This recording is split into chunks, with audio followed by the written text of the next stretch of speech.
বরানগরের তোলাবাজির শিকার interior designer আর সেই ঘটনায় দুজনকে গ্রেফতার করা হলো। ইন্টেরিয়ার ডিজাইনারকে মারধরের অভিযোগে গ্রেফতার করা হলো এই দুজনকে। এই ধৃত দুজনের নাম রাহুল যাদব এবং আয়ুষ কুন্ডু, যাদেরকে গ্রেফতার করেছে বরানগর থানার পুলিশ।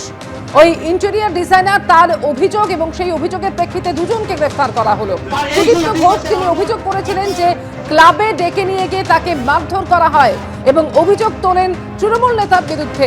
তৃণমূল নেতা শঙ্কর রাউতের বিরুদ্ধে অভিযোগ করেন তিনি, যিনি শঙ্কর রাউত বরানগরের আইএনটিটিউসি নেতা। এই হচ্ছে সেই ভিডিও ফুটেজ এবং দেখা যাচ্ছে যেখানে যে সুদীপ্ত ঘোষ তাকে তার বাড়িতে বেশ কয়েকজন চড়াও হয়েছেন এবং এরপর সেখান থেকে ক্লাবে ডেকে নিয়ে গিয়ে তাকে মারধর করা হয় বলেও অভিযোগ ওঠে। মানুষ সবভাবেই আতঙ্কিত।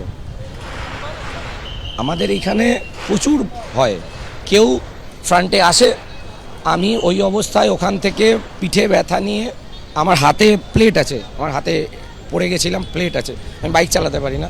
আমি অনেক কষ্ট করে নিজের গাড়ি সেলফ ড্রাইভ করে আমি এখানে এসেছি, কারণ আমি জানি জেনারেলে আমি যদি যাই বরানগর জেনারেলে আমাকে দেখতেও দেবে না, কারণ ওরা ওই নামগুলো শুনলে সঙ্গে সঙ্গে আমাকে ওখানে অন্যভাবে ফাঁসাবে এবং আমার এর পরে ওরা আমাকে ফাঁসাবার চেষ্টা করবে।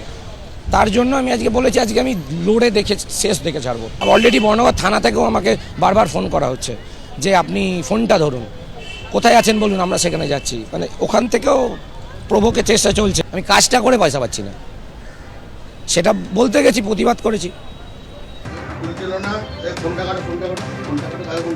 আমার বউকেই তো ফোনটা কাটতে পর্যন্ত ফোনটা কাটো। ওরা বাড়িতে 3-4 জন মিলে এসেছে, মাল খাচ্ছে ঘরে বসে। ভাই এইগুলো ঠিক হচ্ছে অনমোর অর্পণ অর্পণ না আমাকে তুমি মারছো, তুমি আমাকে মারতে পারো না। ওই যে বাইরে চলে এখান থেকে নিয়ে যাবে। দাদা আমার বউকে কি সব বলছে দাদা? ঠিক আছে, আমাকে বলছে জোর জবরদস্তি এখন নিয়ে যেতে। আমি কেন করব? শুনে নিলি? চলো ঠিক আছে, দাঁড়াও, ফোন হচ্ছে তো, দাঁড়াচ্ছে। আমি যেতে পারবো না, আমাকে বউ বারণ করে দিয়েছে। আমি কি করবো? সে নেই। দাদা গেট খুলছিল না, এই ফোনটা কাটো কাকে ফোন করবি? আমার বউকেই তো ফোনটা কাটতে পর্যন্ত ফোনটা কাটো। ওরা বাড়িতে 3-4 জন মিলে এসেছে, মাল খাচ্ছে ঘরে বসে। ভাই এইগুলো ঠিক হচ্ছে অনমোর অর্পণ অর্পণ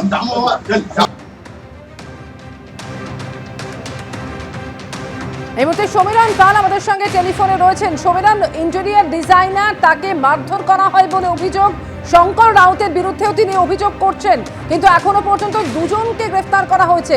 কি খবর পাচ্ছ পুলিশ সূত্রে?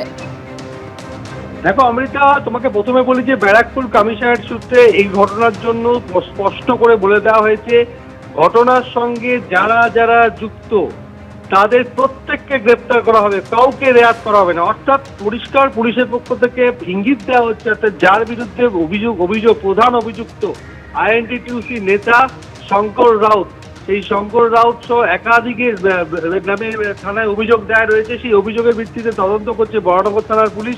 ইতিমধ্যেই দুজনকে গ্রেপ্তার করা হয়েছে। যে বিজেপি নেতা সজল ঘোষ যে ভিডিও পোস্ট করেছে, সেই ভিডিওতে পরিষ্কার দেখা যাচ্ছে যে ইন্টেরিয়ার ডিজাইনার সুদীপ্ত ঘোষ তার বাড়ির মধ্যে শঙ্কর রাউতের অনুগামীরা চড়াও হয়েছে এবং তাকে মারধর করছে, একেবারে টেনে হিজড়ে টোটোতে তুলছে। শুধু তাই নয়, সেখান থেকে বনুগলির যুবক সঙ্গে তাকে নিয়ে আসা হয়, তাকে সেখানেও মারধর করা হয়েছে, এমনটাই ইন্টেরিয়ার ডিজাইনার সুদীপ্ত ঘোষের অভিযোগ। সেই ঘটনায় অভিযোগ পরপরই বরানগর থানার পুলিশ রাহুল যাদব ওরফে বোগা, আয়ুষ কুন্ডু ওরফে গোপাল, এই দুজনকে গ্রেপ্তার করা হয়েছে এবং তাদেরকে আজকে ব্যারাকপুর মহকুমা আদালতে পেশ করা হবে। এবং সেই যে সিসিটিভি ফুটেজ, সেখানে দেখা যাচ্ছে লাল হুডি পরা রাহুল যাদবকে, অর্থাৎ এই ফুটেজের সূত্র ধরে গ্রেপ্তার করা হয়েছে এবং বাকিদের খোঁজ চালানো হচ্ছে এবং পুলিশের পক্ষ থেকে স্পষ্ট বলা হচ্ছে যে কাউকে রেয়াত করা হবে না। কিন্তু সুদীপ্ত ঘোষের অভিযোগ যে বারাসাতের এক আইনজীবী দম্পতি তার বাড়িতে তিনি কাজ করেছিলেন, কিন্তু তাকে টাকা দেওয়া হয়নি। অপরদিকে ওই দম্পতি অভিযোগ এনেছেন যে তার বাড়িতে টাকা নিয়েও ঠিক মতো কাজ করেননি সুদীপ্ত ঘোষ এবং সেই কারণে তাকে যখন কাজ করতে বলা হয়েছিল তিনি তখন আইএনটিটিউসি নেতা শঙ্কর রাউতের নাম করেছিলেন, অর্থাৎ শঙ্কর রাউতের নাম করে হুমকি দিয়েছিলেন। এই বিষয়টি ওই দম্পতি বরানগরের আইএনটিটিউসি নেতা শঙ্কর রাউতের নজরে আনেন এবং তারা এই নিয়ে একটা বৈঠকে বসেন। সেক্ষেত্রে উপস্থিত ছিলেন সুদীপ্ত ঘোষ, এই দম্পতি এবং শঙ্কর রাউত। তিনি জানাচ্ছেন যে কোনো তোলা তিনি চাননি, উল্টে শঙ্কর রাউত অভিযোগ করছেন যে তার নাম ব্যবহার করা আছে, কিন্তু সুদীপ্ত ঘোষ স্পষ্ট অভিযোগ করেছে যে তাকে তোলা না দেওয়ার জন্য শঙ্কর রাউতের অনুগামীরা তাকে মারধর করেছেন এবং এই মর্মে বরানগর থানায় লিখিত অভিযোগ করেছেন। অভিযোগের ভিত্তিতে এই মধ্যে দুজনকে গ্রেপ্তার করা হয়েছে। অমৃতা, ধন্যবাদ সোমেন তোমাকে। এবিপি আনন্দ, এগিয়ে থাকে, এগিয়ে রাখে।